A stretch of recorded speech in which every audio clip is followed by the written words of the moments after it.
ñu gis ni wala ñu dégg sax ni molécule bi gën a siiw ci traitement paludisme wala sibiru mooy chloroquine. te chloroquine boobu yaa ngi su ma demee àdduna ñu dégg ni moom it dina fi coronavirus. Chloroquine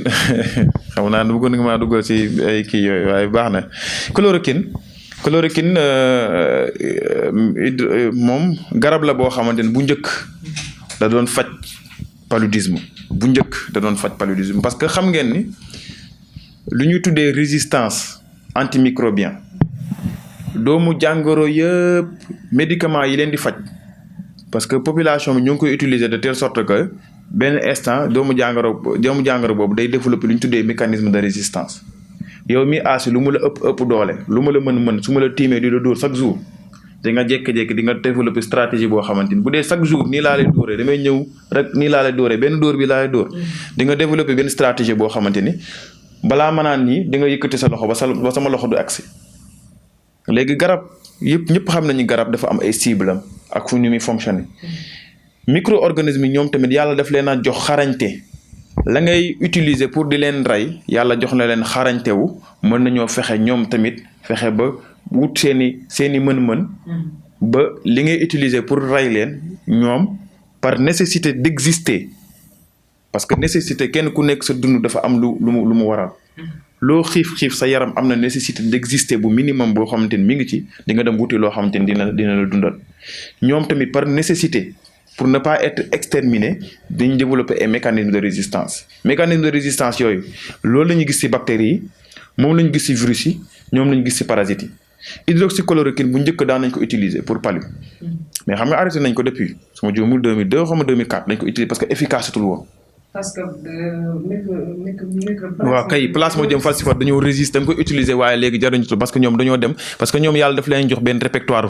benn répertoire bu extraordinaire boo xamante ni daf leen di permettre médicaments yi ñuy utiliser pour di leen traiter ñoom am nañ possibilité daf bi ay recombinaison yoo xamante ni à la longue dinañ dem ba garab boobu dootu leen fajati. léegi nag hydroxychloroquine bi nga xamante ne temps yi moom la nit ñi jël hydroxychloroquine boobu ay temps daan na faj palu mais dafa dem ba avec utilisation anarchique bi dañoo dem ba fajatul palu mais nit ñi dañ doon ko utiliser pour leneen pour lupus yi ak yeneen xeetu feebar ñu ngi koy continuer di utiliser pour yeneen xeetu feebar waaye utiliser tuñ ko woon pour faj palu parce que palu fi ne nii yeneen kii la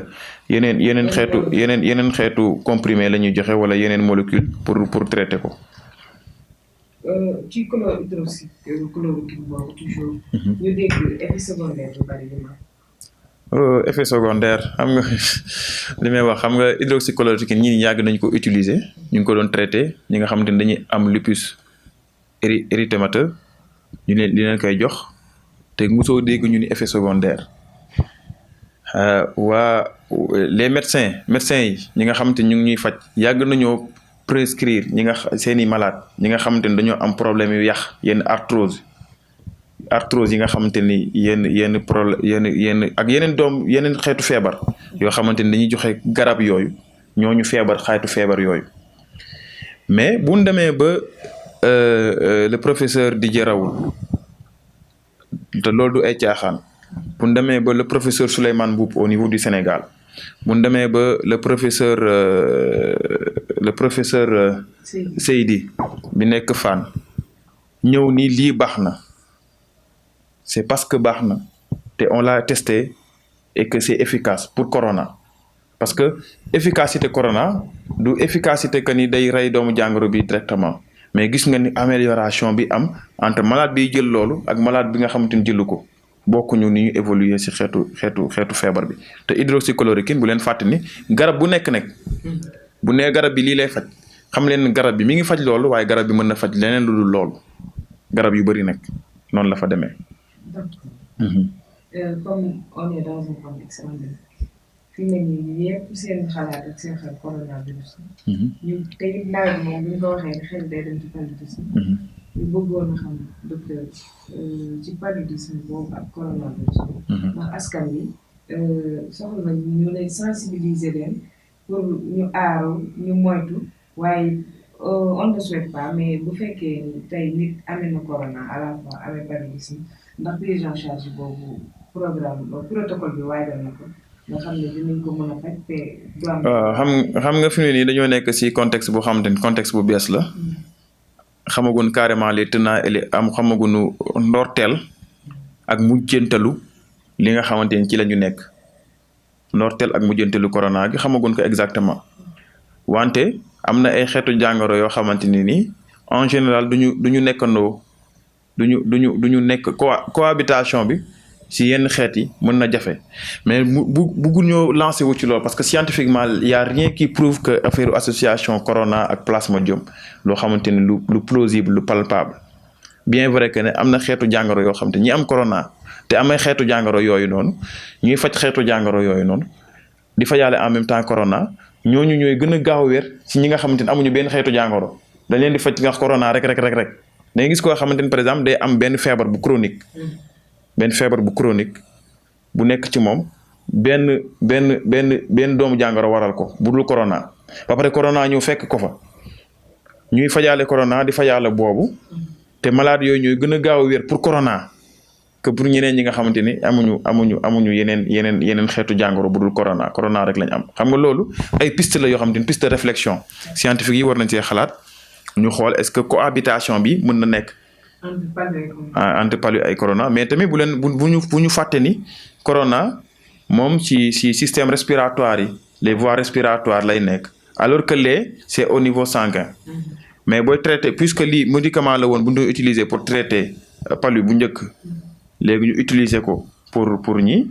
peut-être y a des réflexions daal yoo xamante ni mën nañ ko gën a def ci loolu mais cohabitation bi moom mën na nekk loo xamante ni lu baax la pour ñu bind ci pour ñu gëstu si puis surtout période bii ñu jëm si 3 mois 6 mois ñu jéem a xool ñaari contexte yëpp est-ce que palu ak lële mais erreur bu ñu war a def nag bu ñu war a moytu mooy ñu yor nit suñu kër yaram bi tàng ñu ni noo duñ ko yóbbu ndax buñ ko yóbbee nangam contexte bi nangam boo demee dañ naan la alors que loolu erreur mënu koo gën a rëy ndax nit ki mën nga ko téye sa kër mu dem ba jaaxal la dem ba maara détaillé leneen loo ci bëggul woon mu am ci moo tax it kenn ku ci nekk boo amee lenn lu nekk sa yaram loo xam te neexu la dawal sa kër docteur ya ñu seet sa yaram xool la ba xam est-ce que war nañu war a mën a faj wala ñu xam lan la ñuy faj mais bul tëb rek yaram bi tàng na rek nga ni comme que sama yaram tàng na sama biir day daw nee nañu ñu amee corona mën nañu am problème digestif nee nañu ñuy am pour corona seen biir day seen yaram day tàng nee nañu ko am corona nangam rek nga ni kon ke comme naa toog ndax corona du gàcce nit ñi ñoo ngi koy am ñu ngi wér nit ñi di amee palu di wér noonu la ñu amee corona di wér kon bokk ci am xeetu dara lu lay metti rek sa yaram parce que automédication mooy lu ñu war a éviter hydroxychloroquine li muy baax yépp hydroxychloroquine am na ay effets secondaires de moo tax am na comme garab yu bari ni mu amee effet secondaire am na garab yoo xamante ni tey boo koy naan bu ñuy xoolu say organes vitaux waruñu laa bind prescrire garab dañoo war a bindal bilan xool ba xam sa cœur sa xol baax na xool ba xam say rein baax na xool ba xam sa foie baax na ñu lay soog a jox xeetu jàngoro googu xeetu médicament yooyu léegi xeetu garab yooyu buñ la ko joxee te xooluñu say organes vitaux mën na gën a garaaw mën na dem ba mu créer beneen dégât boo xamante ni du li nga bëggoon insuffisance rénale yaa ngi fi insuffisance hépatique yaa ngi fi te ñi nga xamante ni dañuy am allongement onde QT au niveau cardiaque en général duñ leen demander duñ leen jox hydroxychloroquine parce que baaxul si ñoom parce que ñi nga xamante ne dañoo am insuffisance cardiaque ñoom hydroxychloroquine mën na leen créer yeneen complication ce qui fait que ni kon automédication nañ ko baax bu ñu waaw yow sa ju faj suñu bopp parce que ñu ni la reen gi baax na rek nga jël reen bi naan te xamoon ni reen yu actuellement insuffisance rénale yu bëri reen yi ñoo koy joxe garab gi baax na nga jël naan te xamoon ni garab googu ngay naan mën na yàq sa foie mën na la créer yeneen problème ak yeneen li gën daal mooy loo amul xam-xam rek na nga ci dem si ki la tane